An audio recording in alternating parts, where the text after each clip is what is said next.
vez más, bienvenidos. Vanessa, un gusto estar aquí contigo. Vanessa Velasco, Javier Perales, somos Strategists con Purpose Lab y hoy vamos a hablar de un tema bien interesante, Vane, que tiene que ver ya con la etapa en la que estamos implementando nuestra estrategia y en este proceso de implementación pues tenemos que ir constantemente tomando decisiones y cada una de estas decisiones seguramente significa algo un poco diferente a lo que veníamos haciendo y por lo tanto tenemos que hablar de la gestión del cambio. Así es, entonces otro de los elementos clave para una buena ejecución de la estrategia, Javo. ¿Y qué es lo que vamos a estar revisando el día de hoy? Bueno, pues sí, siempre nos gusta repasar el concepto de gestión estratégica. También estaremos viendo el proceso, el roadmap de la gestión estratégica para poder identificar dónde entra en todo este proceso, en todo este roadmap, la parte de gestión del cambio. También estaremos platicando de los cambios, valga la redundancia, ¿no?, que ha sufrido la gestión del cambio. Actualmente hay una agilidad muy importante en todos estos cambios. Los cambios se producen a una mayor velocidad y por lo tanto tenemos también que nosotros acelerar nuestros pasos en toda esta gestión del cambio. Para ello también vamos a hablar de algunas recomendaciones que nos hace el señor Kotter, como el sistema dual, ¿no?, y también los 8 aceleradores que agrega a su modelo de los 8 pasos para la gestión del cambio. Y también estaremos platicando de los roles que existen en la gestión estratégica, Javo. Perfecto, pues bueno, arrancamos con un breve repaso. Si han estado siguiendo nuestras entregas, a lo mejor esto ya se lo están memorizando. La estrategia, ¿qué es la estrategia? Bueno, podremos definir nosotros la estrategia como un destino y un camino definido para llegar a él. Tenemos un punto de partida, un punto A, un punto al que queremos llegar, que es un punto B, y entonces vamos trazando una ruta para llegar justamente de A a B. Donde es muy cierto, Vanessa, que aunque nosotros tracemos un camino, pues seguramente en el Inter tendremos que ir haciendo ajustes y tendremos que ir adaptándonos. Y esto ya se entiende como el proceso de la gestión estratégica. Entonces digamos que la gestión es tanto la etapa del diseño del plan, de la planeación estratégica como tal y después de la ejecución y de los ajustes que vienen durante esa ejecución, ¿vale? Así es, entonces nos gusta hablar mucho de la gestión estratégica y no de la planeación estratégica, porque parte del plan sí es identificar esa ruta que tendremos que seguir para alcanzar nuestros objetivos estratégicos, pero pues es mucho más amplio la gestión estratégica. La gestión incluye esta planeación, pero también incluye ejecutarla y darle seguimiento e irla ajustando. Y como bien nos dice el señor Kotter, ¿no?, la verdad es que tenemos que ver a la estrategia como una fuerza dinámica, ¿no? Entonces siempre hay que estar en ese dinamismo, ajustando, adaptando si es que es necesario para que siga creciendo nuestra organización. Exactamente, un proceso continuo, ¿no?, en constante evolución. Y bueno, esa continuidad, ese proceso que se va repitiendo, también lo reflejamos nosotros en lo que es el modelo Purpose Lab de la gestión estratégica, donde, como ya también lo hemos mencionado antes, entonces lo vamos a mencionar muy breve ahorita, Vane, lo que hemos hecho es hemos curado mejores prácticas, mejores herramientas, mejores sistemas y teorías para poder desarrollar un modelo justamente que sea adaptable a cualquier organización y está compuesto primordialmente por estos 5 pasos. Ahorita vamos a ver en cuál de estos 5 entra el concepto de la gestión del cambio, Vane. Ok, entonces vamos a dar un recorrido breve por estos elementos de la gestión estratégica. Y bueno, te hablabas de esta parte continua, ¿no?, de que se debe de ver este proceso continuo de gestión y es lo que tratamos de reflejar con estos círculos que se siguen moviendo continuamente. Entonces vemos en el aro exterior este primer elemento que le llamamos los cimientos de la estrategia, en donde tenemos que hacer un traje a la medida, un diseño de la gestión estratégica a la medida de la organización. Y para ello tenemos que entender la estructura de la organización para identificar, por ejemplo, el número de planes que va a tener la estrategia, las alineaciones que va a tener tanto de forma vertical como de forma horizontal. También tenemos que identificar el modelo estratégico, los términos, los elementos que van a contener y cada cuándo vamos a estar rediseñando los objetivos y todo el plan estratégico. Y también vamos a definir el marco estratégico, y este marco nos va a ayudar a poder establecer categorías, nosotros le llamamos áreas de enfoque, para poder organizar nuestras iniciativas estratégicas. Entonces, es este primer elemento del modelo, los cimientos de la estrategia. Haber construido un traje a la medida, ¿no?, de lo que queremos hacer. Parte de ese traje a la medida, pues obviamente tiene que estar muy alineado con quién es la organización, por qué existe la organización. Y este es el corazón del modelo. Esta etapa le llamamos el ADN estratégico, y así como el ADN tiene dos hélices, dos lados en la hélice, bueno, pues también el ADN estratégico para nosotros tiene esos dos componentes. Un componente un tanto más filosófico, Vane, donde encontramos términos que quizás estamos familiarizados muchos de nosotros con ellos: misión, visión, valores, propósito. Entonces es el lado de la filosofía, pero también muy importante en el ADN hay que poder aterrizar eso en los objetivos estratégicos. Hacia dónde queremos ir, hacia dónde queremos llegar, por qué estamos haciendo lo que estamos haciendo bien en la filosofía, pero cuáles son los grandes pasos, es parte de la construcción del ADN estratégico, y con eso establecemos, digamos, el destino, el punto B, a dónde queremos llegar, cuál es la cima de nuestra montaña, ¿no? Así es, entonces ya tenemos esos cimientos, ese diseño, ya tenemos ese corazón, ese ADN estratégico, y entonces empezamos ahora sí en este círculo intermedio, en donde tenemos que ahora ver el punto A, de dónde partimos. Ya conocemos ese punto B, hacia dónde queremos llegar, pero ahora necesitamos establecer de dónde parto, cuál es mi terreno de juego, y para eso vamos a llevar esta etapa de análisis, tanto al interior de la organización para saber cómo se está comportando, como también en la parte externa, cómo se está comportando nuestro sector, cómo se está comportando el macroambiente. Y entonces, una vez que ya tenemos este análisis, Javo, entonces pasamos a otra etapa que le llamamos de formulación. Es decir, ya sabíamos a dónde vamos, ahora ya sabemos también dónde estamos, ahora cómo le vamos a hacer para llegar del punto A al punto B, ¿no? Aquí es donde empezamos a generar ideas, en algunos casos conectar con herramientas del lado del pensamiento creativo, si es que no sabemos cómo vamos a cumplir ese reto que nosotros mismos nos hemos planteado, y es la etapa de formulación, de la cual prácticamente vamos a salir, Vane, con un mapa de ruta, con un plan estratégico, ¿no?, donde decimos, bueno, estas son las iniciativas que vamos a seguir, pero ahí realmente pues viene lo bueno, porque ahora hay que empezar a ejecutar, viene la etapa de implementación, donde se encuentra justamente el tema que nos trae aquí el día de hoy, que es la parte de la gestión del cambio. Si vamos a estar implementando, seguramente vamos a tener que estar haciendo este recorrido de manera constante, el análisis, plantear nuevas iniciativas para seguir implementando, ver si está funcionando, plantear nuevas iniciativas, es un círculo constante, pero en todo este ir y venir, por decirlo de alguna manera, pues justamente tenemos que pensar en cómo estamos lanzando ese cambio, cómo lo estamos comunicando, cuál es la gestión que le estamos dando a nuestro día a día y cómo estamos gestionando los cambios mismos. Y ahí es donde nos vamos a enfocar entonces el resto de esta sesión. Así es, Javo, y es que cuando ya tenemos esas iniciativas estratégicas en la etapa de formulación, pues eso significa que va a haber cambios.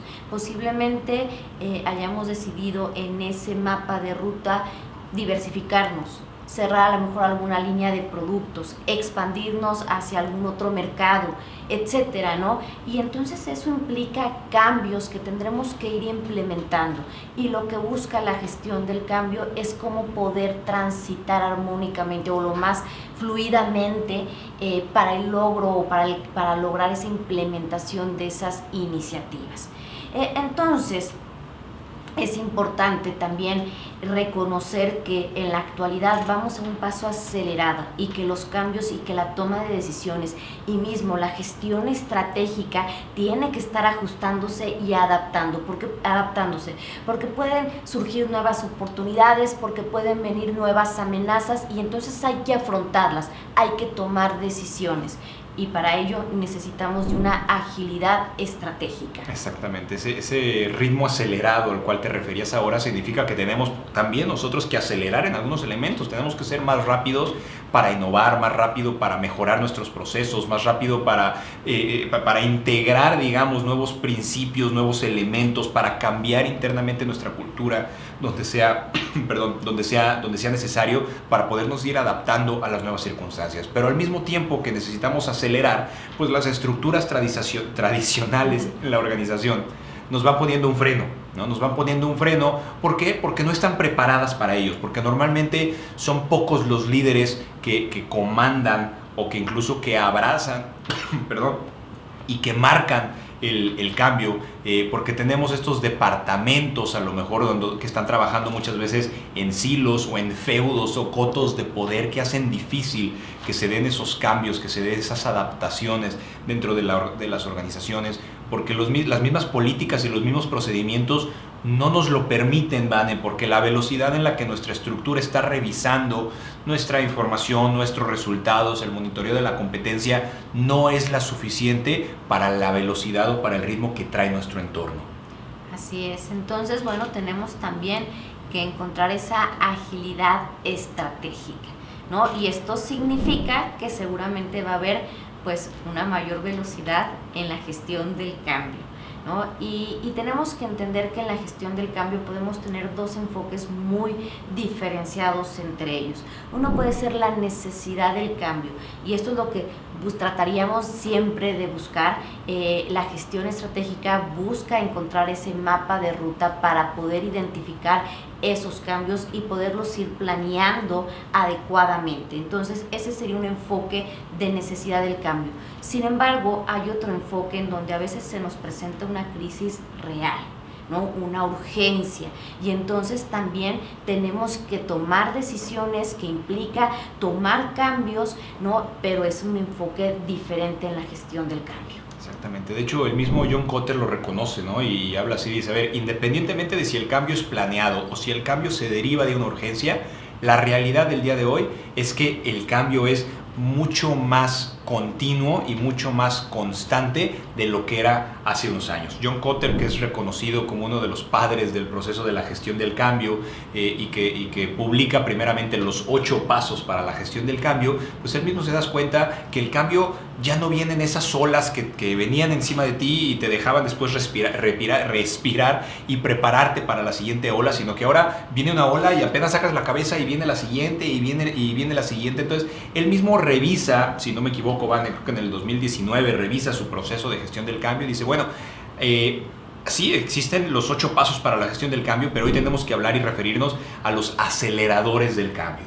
Cómo abrazamos el cambio, pero también cómo nos preparamos y cómo preparamos a nuestra organización para la velocidad que está trayendo ese cambio también, Vane. Así es. Entonces él plantea, como bien comentas, ¿no? Por ahí del 2019, si mal no me equivoco, publica un nuevo libro en donde comenta algunos ajustes a su modelo, los 8 aceleradores, pero también habla de un sistema dual para poder adaptarse de mejor manera a todos estos cambios que pues vienen con el día a día.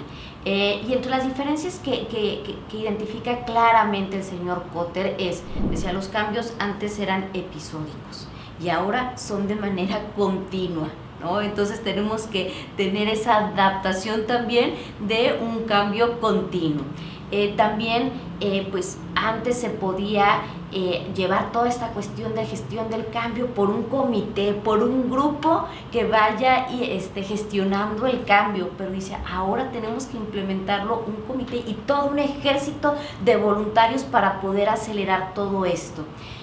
Y también, como les comentaba, él propone un sistema, una estructura dual, sí, una estructura jerárquica, un organigrama jerárquico en donde funcionan muy bien para las operaciones del día a día, pero dice, debe de haber otra estructura para poder implementar todos estos cambios. Correcto. Básicamente lo que nos dice Van es, a ver, la mayoría de las organizaciones, no todas, pero la mayoría de las organizaciones, si fueran un coche, lo que sucede es que han sido un coche que ha sido construido para ser eficiente, ¿no? Es un coche muy resistente, que está muy bien enfocado justamente en reducir sus gastos, en reducir sus emisiones, que falla poco, que llega a largas distancias. Podríamos decir que es un Volkswagen, ¿no? De estos bochitos muy, muy famosos.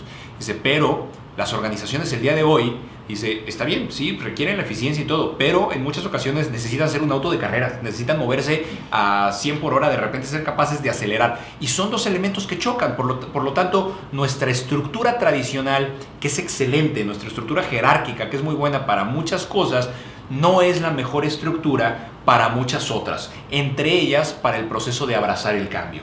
Y entonces empieza él a proponer este concepto que justamente le llama el sistema dual, donde dice, a ver, lo que queremos no es hablar y no es decir, tenemos que reorganizar a toda la empresa. La estructura jerárquica funciona muy bien para la mejora continua, funciona muy bien para los programas de eficiencia, como venía diciendo, funciona muy bien para el largo plazo, pero para el cambio acelerado necesitamos tener una estructura que viva dentro de esa otra estructura y que no sea tanto una estructura de árbol, sino que más bien sea una estructura en forma de red, ¿no? Una network structure.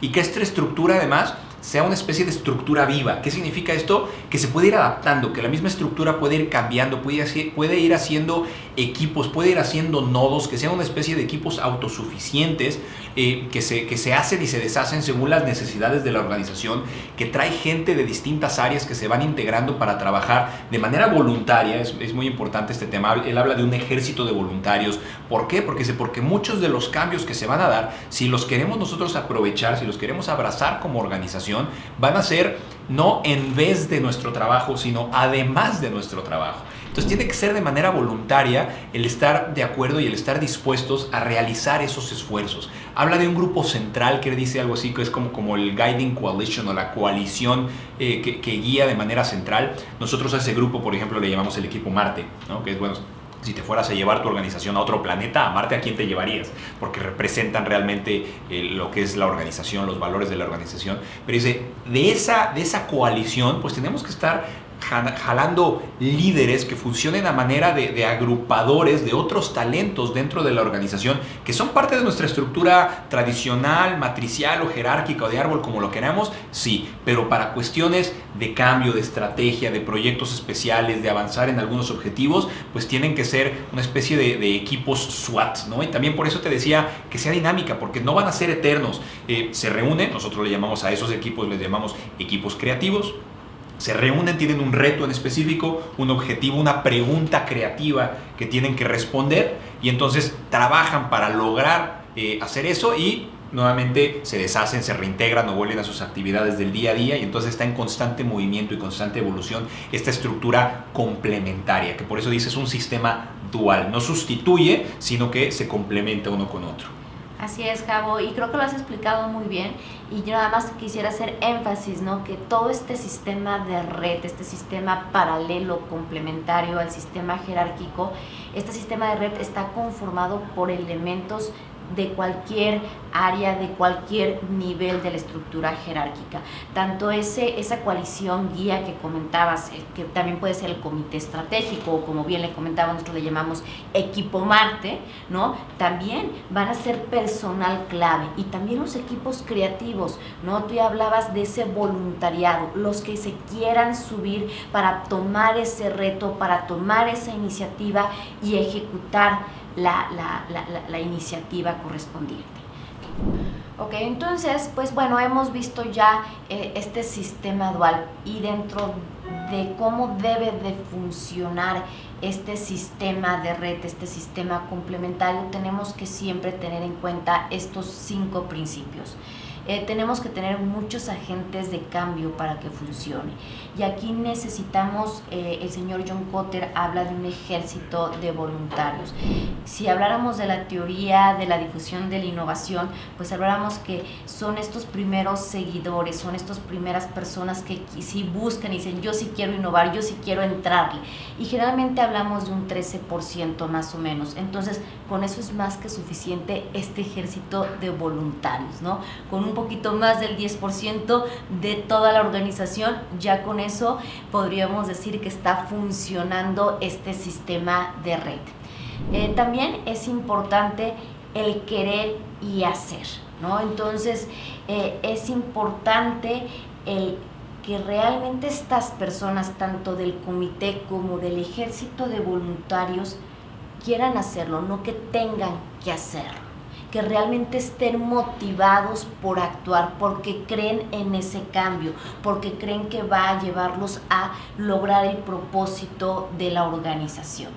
También hablamos de la cabeza y el corazón. Y esto significa que también hay que pensar que entrar en todo este sistema de red, en poder, en estos equipos creativos, en donde, aunque son temporales, van a tener que tomar un reto, poderlo ejecutar, poderlo probar, después salirse, entrar a otro equipo creativo y así sucesivamente, pues eso implica tiempo y no por eso van a dejar sus actividades del día a día. Entonces también requiere de esa cabeza y requiere de ese corazón. Otro de los principios importantes, más liderazgo que gestión, y esto va para que los equipos creativos, esos nodos de los que nos platicabas, Javo, puedan tener autonomía. Hablamos de ese liderazgo como los pastores que van liderando de atrás, ¿no? Que van empujando, les van dando sí una guía, pero los van llevando, ¿no?, a los pastizales donde hay mejor pasto, pero van desde atrás, deja que solitos vayan trabajando. Si se están desenfocando, entonces los va empujando hacia donde hay un mejor terreno. Entonces lo que buscamos aquí es mayor autonomía. Y un quinto principio pues es trabajar con estos dos sistemas, y ya lo comentabas y lo remarcabas, uno no sustituye al otro, los dos pueden funcionar de manera paralela. Entonces vamos a tener lo mejor de los dos mundos, ¿vale? Vamos a tener un sistema de jerarquías y vamos a tener un sistema de red. El sistema de jerarquías nos va a dar fiabilidad, nos va a dar la eficiencia en nuestros procesos, nos va a permitir ser constantes y consistentes en nuestra operación. Y respecto al cambio, no es que no vaya a cambiar, pero los cambios producidos por un sistema jerárquico van a ser cambios graduales, van a ser un tanto predecibles, normalmente van a ser cambios impuestos, ¿no?, que surgen desde arriba y que poco a poco van permeando en toda la organización. Estos sistemas suelen actuar a través de presupuestos, de descripciones de roles, de cargos, de bonos, incentivos, indicadores, etc. Y por el otro lado tenemos el sistema de red, donde el sistema de red lo que nos va a dar justamente es una agilidad y velocidad en los cambios. Al convertirse, digamos, en estas pequeñas empresas, por decirlo de alguna manera, dentro de la organización, pues cada una de estas pequeñas empresas tienen que tomar la responsabilidad de principio a fin. Se vuelven una especie de pequeños sistemas solares donde todo lo que sucede ahí es un tanto autónomo, sin dejar de estar conectado del resto de la organización, pero sí muy autosuficiente, muy autodirigido. Y entonces estos equipos actúan más a través de la colaboración y de la aceleración del cambio, ¿no? Justamente ahorita vamos a ver la relación entre los 8 pasos que proponía John Kotter inicialmente para la gestión del cambio y cómo cada uno de estos pasos pues también se relaciona con lo que es los aceleradores del cambio. Recordando que John Kotter, divide primero sus 8 pasos para la gestión del cambio en 3 grandes grupos, y lo tienen aquí en pantalla también. Empezamos el sentido de urgencia, luego formar una coalición y desarrollar una visión de cambio clara, ¿no?, que esto es como marcar la necesidad del cambio, luego que comunicar la visión, eliminar obstáculos y asegurar las victorias a corto plazo, que tiene ya que ver con empezar a ejecutar estos cambios, y luego la construcción sobre el camino, que es la adaptación y anclar el cambio en la cultura, que tiene que ver con mantener el cambio logrado. Pero entonces viene en cada uno de los pasos cuál es la propuesta para asegurar que estamos adaptando nuestro sistema a la velocidad que requiere nuestro día de hoy. Así es, entonces realmente es que no haya modificado su modelo de los 8 pasos, simplemente le incluye algunos aceleradores, ¿no?, a cada uno de estos pasos. Y empezando por este sentido de urgencia, y aquí es algo bien importante porque a lo mejor en español imaginemos urgencia, y entonces podríamos traducirlo como en una amenaza. Si no hacemos esto, va a quebrar la empresa. Si no hacemos esto, va a haber recorte de personal. Y hay que tener mucho cuidado con este sentido de urgencia. Hay que tratarlo de una manera positiva. no con una amenaza que pudiera nada más causar confusión, frustración en su gente. Entonces, entendiendo esto del sentido de la urgencia, el porqué del cambio, por qué tenemos que hacer este cambio. El aprovechar una oportunidad. El aprovechar, exactamente, ese es el cambio de pensamiento, ¿no? Cómo podemos aprovechar esta oportunidad que nos va a hacer crecer de una manera más rápida, etcétera. Y entonces, aquí el primer acelerador es: encuentra esta oportunidad estratégica y ánclala con este sentido de urgencia, con esta necesidad de cambio. Correcto. Luego viene, en el caso de la gestión del cambio, se hablaba de formar una coalición, bueno, y ahora ya hemos estado viendo que el sistema dual lo que propone es justamente un comité central y un ejército de voluntarios. El comité central cumple la función de asegurar justamente que todos estos cambios, todas estas iniciativas estén alineadas hacia esa visión estratégica, hacia esas oportunidades que queremos aprovechar, y el ejército de voluntarios, bueno, pues ya lo hemos platicado con todo este proceso del sistema dual, ¿vale? Donde básicamente lo que necesitamos es construir pequeños equipos creativos, pequeños equipos autodirigidos que puedan generar este cambio dentro de su organización. También, bueno, en el tercer paso, desarrollar una visión de cambio clara. Aquí lo que busca este acelerador sí es formular esta visión de cambio, el por qué la necesidad del cambio, pero también tener claras las iniciativas para lograr ese cambio. Entonces, fíjense, aquí le mete el acelerador. No nada más hagas una visión, sino también ancla lo que se tiene que hacer para lograr ese cambio. Y ahí, bueno, conecta con algunos otros principios, como pudiera ser, por ejemplo, el de los objetivos y resultados clave, ¿no? De John Doerr. Este es el objetivo, pero así voy a saber si lo estoy logrando, por ejemplo, ¿no? Con esa velocidad.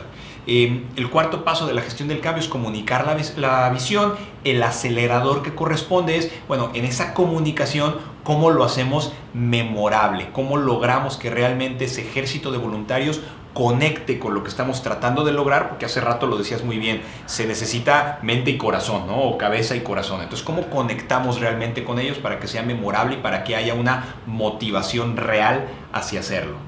Así es, ¿no? En el quinto paso de eliminar los obstáculos, bueno, tenemos siempre que buscar la eliminación de estas barreras, y para eso está la coalición guía, ese equipo Marte, esos líderes que están empujando sí de atrás, dejando una autonomía, pero siempre dando un enfoque y resolviendo las barreras que pueden tener los diferentes equipos creativos. Si no podemos resolver estas barreras, seguramente pues no va a haber agilidad en los cambios y va a haber una frustración en este sistema paralelo, en este sistema de red. Correcto. Sexto paso en la gestión del cambio: asegura las victorias a corto plazo. Bueno, el acelerador es, oye, que estas victorias a corto plazo, pues hay que asegurar que sean significativas para la organización, que sean visibles para la organización, que se presenten en los foros adecuados. Es decir, hay que ayudarle a la gente a que su trabajo se vea que está siendo valorado, se vea que está siendo presentado, que todo el mundo en la organización lo conozca y lo reconozca como parte de esos movimientos que nos están acercando a nuestros objetivos estratégicos, Vanessa. Así es, ¿no? Y llegamos a este séptimo paso donde dice que hay que construir sobre el camino. Y aquí el acelerador que tenemos que seguir es, pues sí, estos ciclos de jalar y de empujar a estos equipos creativos, ¿no? Ya lo decías que son equipos que van y vienen, ¿no? Entonces, dependiendo de estos ciclos, hay que jalarlos o hay que empujar también. Correcto, y esto pues se va adaptando, ¿no? Por eso decimos que es este ciclo push-pull y que va haciendo sobre el camino. El octavo y último paso en la gestión del cambio es anclar el cambio en la cultura. Bueno, realmente, ¿cómo logramos esto? Pues hay que institucionalizar los cambios creando una cultura, y esto puede ser de todo, desde asegurar que nuestros procedimientos son adecuados, pero yo quizás aquí diría que lo más importante para institucionalizar estos cambios está justamente en la estructura que le estamos dando a nuestra organización. Si nuestra organización es una organización que abraza el cambio, que está dispuesta a tomar ciertos riesgos, donde las equivocaciones no son penalizadas o no son castigadas, sino más bien son celebradas e inclusive son incentivadas, porque eso significa significa que los equipos están tratando y están probando, entonces eso significa que la estructura que estamos construyendo pues nos está ayudando justamente para adaptarnos a esta etapa de cambios constantes, Vanessa. Así es. Entonces, bueno, pues podemos ahora entender los roles que juega este sistema de red que propone el señor John Kotter con los roles en la gestión estratégica, y verán que hay una coincidencia perfecta en estos roles, ¿no? Y empezando por el equipo Marte, que creo que ya mencionabas anteriormente, ¿no? Este equipo que el señor Kotter le llama coalición guía, que también le llamamos a veces comité estratégico, y ya veíamos que no necesariamente tiene que ser el management team, tiene que ser ese personal clave. Por supuesto, muchos de ellos serán parte de ese management team, pero son aquellos que quisiéramos enviar, por ejemplo, a Marte, y sabemos que en nuestra nave espacial hay 5 lugares, y entonces tenemos que seleccionar a ese equipo que vaya a representar en ese planeta a nuestra organización. Entonces ahí viene ese equipo Marte. Por supuesto, tienen que entender, tienen que transmitir, tienen que reflejar el porqué de la organización. Y bueno, pues ellos van siempre a velar, ¿no?, por el logro de ese propósito, de esa visión de la organización. Son los encargados, como su nombre lo dice, de guiar, de liderar a los diferentes equipos creativos. El liderazgo de ese equipo normalmente va a ser alrededor de objetivos estratégicos o de áreas de enfoque, y va a decir hacia allá es a donde queremos ir. Pero para cada uno de esos objetivos o de esas áreas de enfoque, pues tendrá entonces a su vez que asignar ciertas responsabilidades al siguiente nivel de equipos. Y este siguiente nivel de equipos, también se los adelantaba hace rato, los conocemos nosotros como los equipos creativos o los equipos de iniciativas. Son los equipos hacia los cuales se asigna un reto, que tradicionalmente es cumplir el objetivo, que en otras sesiones también hemos hablado de traducir estos retos en preguntas creativas. ¿Cómo puedo lograr esto, dado que esta es la situación en la que estamos paradas, ¿no? Y estos equipos están enfocados justamente en poder completar eso, en poder solucionar ese reto, responder esa pregunta. Suelen ser temporales estos equipos, porque se le asigna un reto y el equipo funciona de manera primordialmente autónoma y autogestionada, y cuando logra el resultado, entonces pues bueno, se encarga de que regrese o de que se aterrice, se institucionalice en las áreas en las que corresponde, y entonces cada uno de los miembros del equipo regresa a sus actividades tradicionales, digamos, a lo que está en su descripción de puesto, ¿no? Entonces son equipos que se hacen y se deshacen, algo así como un equipo SWAT, y normalmente están liderados por algún miembro del equipo Marte, es decir, del miembro del equipo Marte a su vez forma parte, muchas veces como líder, de uno o varios de estos equipos creativos que están orientados al cumplimiento de algunos de los objetivos, Vanessa. Sí, y exactamente, estos equipos creativos son los que vemos en pantalla de color naranja. Y después tenemos al ejército de voluntarios, ¿no?, que son estos identificados de color amarillo. Y acuérdense, les decíamos, pues aunque ya con que tengamos un 10% en el ejército de voluntarias, ya la hicimos para poder transitar en todos estos cambios. Y la idea es que ellos apoyen a la ejecución de las iniciativas de los equipos creativos. Entonces, bueno, ya dijiste entre un 5 y 10%. Ahorita vamos a platicar un poquito más de ese tema de la masa crítica que necesiten logrando, ¿no? ¿Qué características queremos o buscamos en estos equipos? Bueno, vamos a pensar primordialmente en el equipo Marte y en los equipos creativos.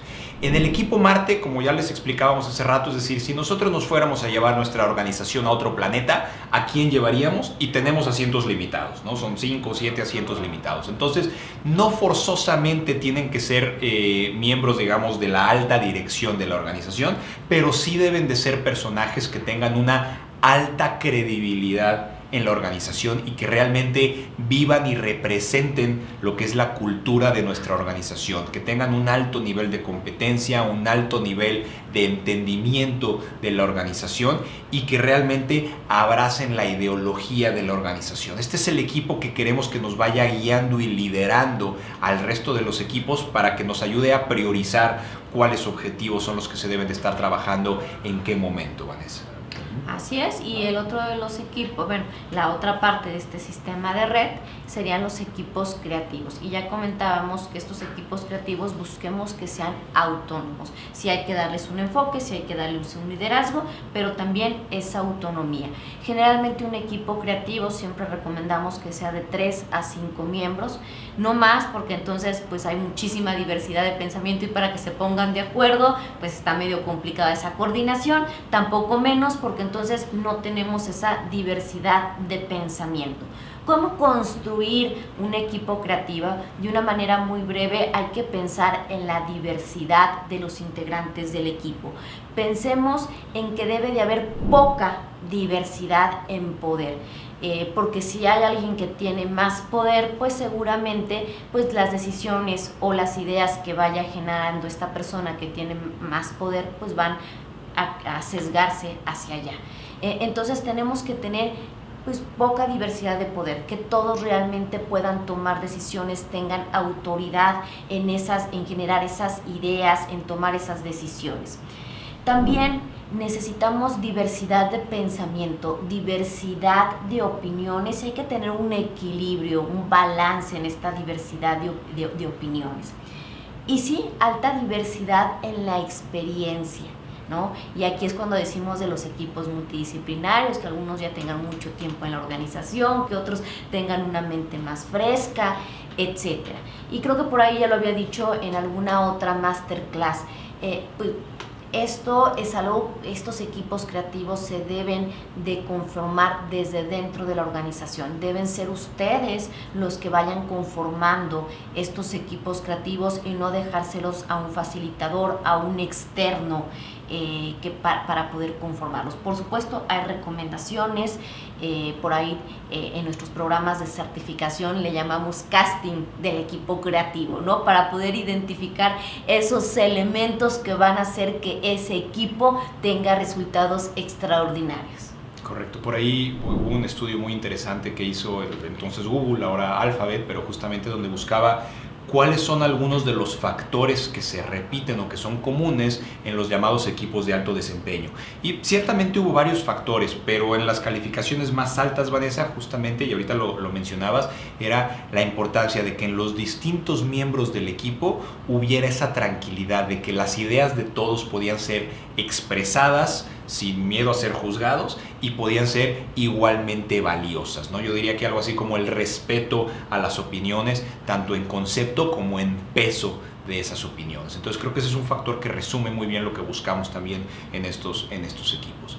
Y bueno, ya acercándonos al cierre de este tema, hemos estado hablando de distintos equipos. También ahora queremos que vean ustedes cómo estos equipos, estos distintos niveles, por llamarlos de alguna manera, de los equipos del sistema de red, del sistema dual de John Kotter, pueden trabajar en distintas etapas de lo que es el proceso de la gestión estratégica en el roadmap. Por ejemplo, en la etapa donde se está planteando el ADN de la organización, el por qué hacemos lo que hacemos, por qué existimos, hacia dónde vamos, y acuérdense que el ADN termina también con los objetivos estratégicos y los grandes pasos que queremos. Aquí normalmente queremos que se involucre él o los fundadores, el equipo de fundadores, junto con el equipo Marte de manera ideal. Es cierto que en algunas organizaciones es únicamente el fundador o los fundadores los que marcan el camino y dicen hacia allá vamos, esto es lo que queremos lograr, pero conforme las organizaciones van madurando un poco más, recomendamos que también el equipo Marte participe de esta sesión. Al final el equipo Marte, hace ratito lo decías, van a ser los guardianes, ¿no? de esa visión, de esos objetivos. Y entonces vamos pasando a los siguientes pasos o a las siguientes etapas del proceso de gestión estratégica, ¿vale? Donde el equipo Marte, una vez que ha entendido hacia dónde vamos como organización y por qué vamos hacia allá, entonces pues tiene que empezar a compartirlo con el resto de los equipos y a liderar el ejercicio de análisis, ¿no? De análisis estratégico, todas las herramientas que van a formar parte del OBEYA estratégico. Para los que no han visto esa sesión se las recomiendo también, pero bueno, entonces van a liderar este análisis y muchas veces van a invitar, no es forzoso, por eso lo vemos también así como en un grisecito, pueden invitar también a los equipos creativos, ¿no? Donde básicamente nos decimos aquí estamos parados, ¿no? Este es nuestro punto de partida, allá es a donde queremos llegar, pero aquí estamos parados. Y entonces sí, el equipo Marte junto con los equipos creativos y en ocasiones con el resto de los equipos de trabajo, de los equipos de implementación, empiezan a definir cómo vamos a hacer para alcanzar esos objetivos. En la etapa de formulación empiezan a trabajar en conjunto. El equipo Marte puede ser que cada uno de sus miembros, acuérdense que dijimos muchas veces lideran equipos creativos, entonces a veces lo hacen como por etapas o por sesiones, van desarrollando para sus objetivos o para sus áreas de enfoque, y en la implementación pues el objetivo es que participen todos, Vanessa. Así es, ¿no? Y entonces pues vemos ahí los equipos, ¿no? O el ejército de voluntarios que puede sí empezar a trabajar desde la formulación de las estrategias, y es por eso que también lo vemos en ese grisecito, ¿no? Sí pueden participar también de repente en la parte de formulación de las iniciativas, y en la implementación pues sí, tanto el equipo Marte como los equipos creativos, como también este ejército de voluntarios. Y bueno, pues ya cerrando esta sesión, ¿no? Pues hablando de este ejército de voluntarios, y ya les comentábamos, para que funcione este sistema de red y funcione toda esta agilidad en la gestión del cambio, pues podemos basarnos en esta teoría de la difusión de la innovación. Correcto. Entonces, bueno, esta teoría se las hemos mencionado ya un par de veces cuando hemos dicho que se requiere alrededor de un 10% de las personas, digamos, para que formen parte de este ejército de voluntarios. La pregunta es, bueno, ¿y quiénes queremos que formen parte de ese ejército de voluntarios? Cualquier persona con que se junte un 10%, pues en cualquier sistema, cuando se introduce algo nuevo, va a haber algunas personas que son más propensas a abrazar el cambio, ¿no? Esto es lo que se llama justamente la teoría de la difusión de la innovación. Dice, cuando sale algo nuevo, hay quien luego lo busca, quien luego dice yo lo quiero. Estos se llaman justamente los innovadores. Ellos quieren ser los primeros, obtienen placer de eso. Hay también quienes son los early adopters o los primeros seguidores. En los negocios suelen tener una posición de liderazgo, no es forzoso que la tengan, pero normalmente identifican estas oportunidades y son los primeros que se suben y son los primeros que dicen, oye, yo quiero aprovechar esto. Esta idea hace sentido, vamos a aprovecharla, vamos a innovar, vamos a subirnos con ellos. Si nos damos cuenta con estas dos fracciones, Vané, pues en realidad tenemos ya cerca de, del 16% prácticamente, ¿no? Entonces, ahí es donde están los influencers internos de nuestra organización. Los líderes son muy importantes, pero un líder literalmente no es nadie si no tiene seguidores. A un líder lo hacen sus seguidores, ¿no? Quien está convencido de que lo que está haciendo es correcto.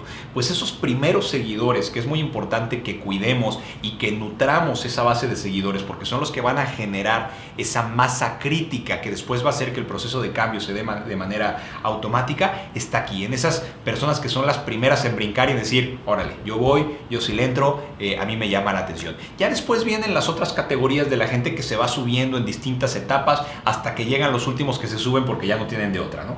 Pero nosotros tenemos que identificar cuáles son esos primeros personas que están listos para subirse al barco. Así es, ¿no? Y finalmente es parte del cambio. Habrá, pues esta teoría de la difusión de la innovación, pues nos habla claramente de que habrá algún porcentaje que van a ser los primeros que adopten ese cambio, que abracen el cambio, como lo comentabas. Habrá otros que se vayan subiendo poco a poco, no esa mayoría precoz. Otros que digan, bueno, pues ya tenemos que ver, ya se probó ese cambio, ya vemos que no nos afectó tanto, entonces ahora sí ya me voy subiendo. Esos que son la mayoría tardía, y bueno, los que a veces no les queda de otra, que son los rezagados, y esto es porque pues cambias o cambias, ¿no? Y si no, bueno, pues a lo mejor ya no podrás seguir alineándote en esa organización. Muy bien, pues esto ha sido una probadita de lo que es todo este proceso de la gestión del cambio, hablando de los aceleradores del cambio, del sistema dual de Kotter. Recuerden que es únicamente una parte de todo el programa que tenemos de certificación en Lean Strategy Innovator, en el cual esperemos que nos acompañen, Vanessa. Así es, pues muchísimas gracias, Javo. Muchas gracias.